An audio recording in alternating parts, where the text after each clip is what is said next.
justifica los medios.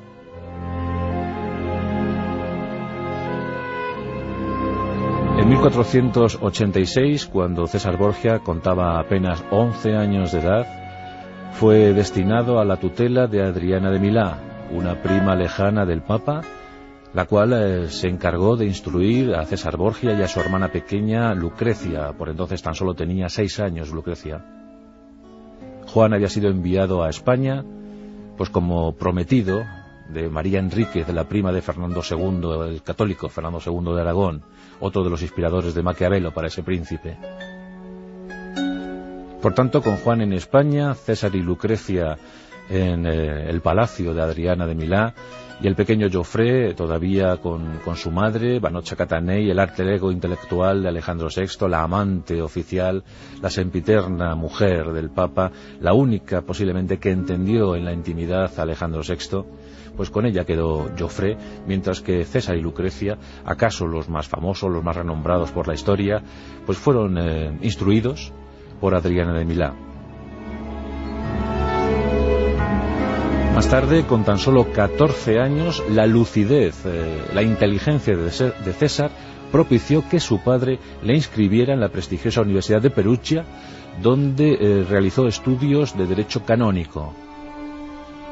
Destacó en todas esas materias relacionadas con su futuro, el futuro que anhelaba su padre para él, y aún más con preceptores llegados de España como Hispaniolo de Mallorca o el propio Juan Vera, un valenciano ilustrísimo que enseñó al pequeño César todas las cualidades, todas las virtudes que debían adornar a un caballero que se instruía para llegar a la Iglesia, a lo más alto de la Iglesia.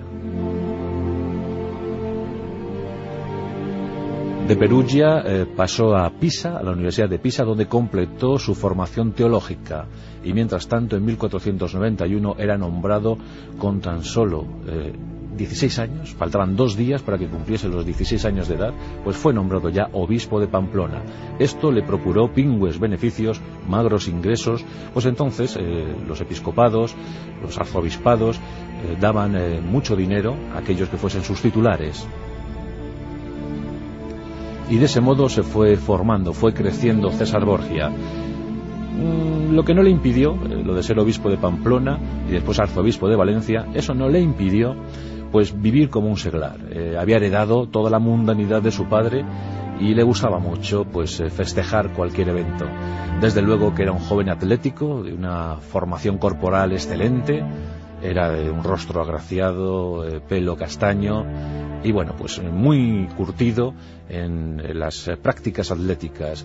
Le gustaba, por ejemplo, para exhibir su fuerza, romper lanzas con sus propias manos, cabalgar a lomos de equinos hasta la extenuación de los mismos, y bueno, pues participar en deportes, lances, torneos.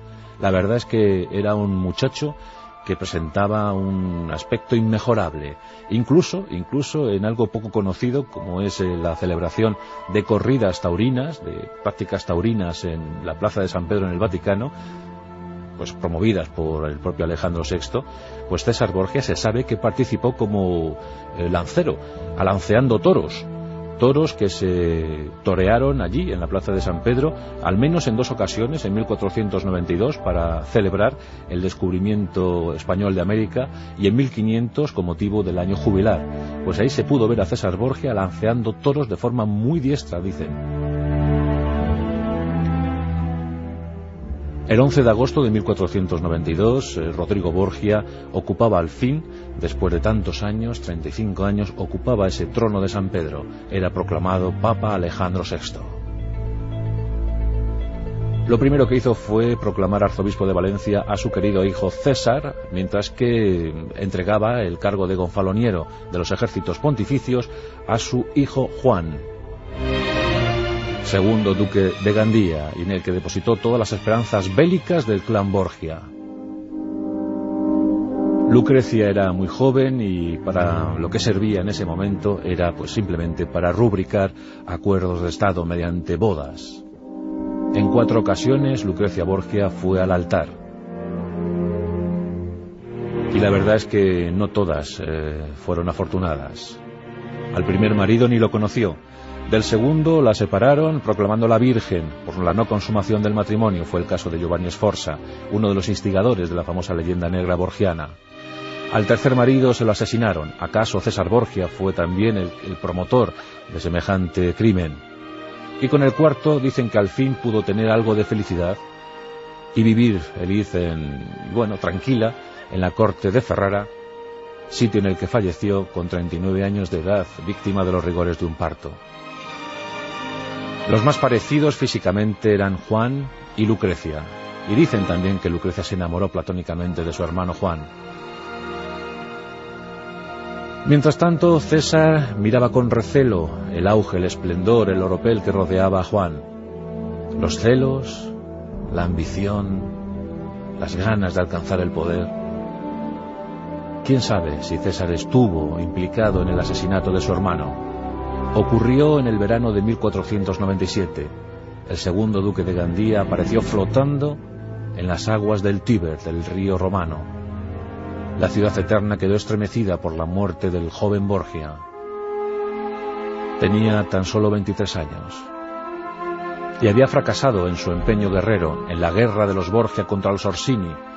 La batalla de Soriano, celebrada en enero de 1497, los Borgia habían sido derrotados y Juan había vuelto humillado, cobarde, traicionado a la corte vaticana. Su padre ya nunca le pudo mirar igual. 6 meses más tarde se concretaría su desgracia personal y apareció muerto en ese Tíber. De inmediato se acusó a César de esa muerte, de ese asesinato. Muchos sospecharon que César se había quitado de en medio a su hermano.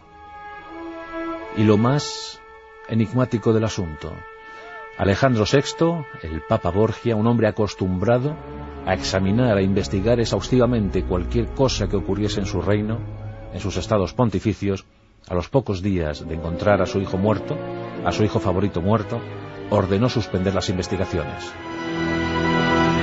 No quiso saber quién había participado en el asesinato o sabía demasiado sobre ese asesinato. La verdad es que desde la desaparición física de Juan, César se convirtió en el primero. Ocupó la primera fila, la vanguardia de todas las aspiraciones borgianas. Y tan solo un año más tarde, su padre le autorizó a abandonar el cardenalato. Era cardenal desde 1493, pues fue autorizado César Borgia a despojarse de los hábitos cardenalicios del capelo para, eso sí, asumir ahora el mando de las tropas pontificias.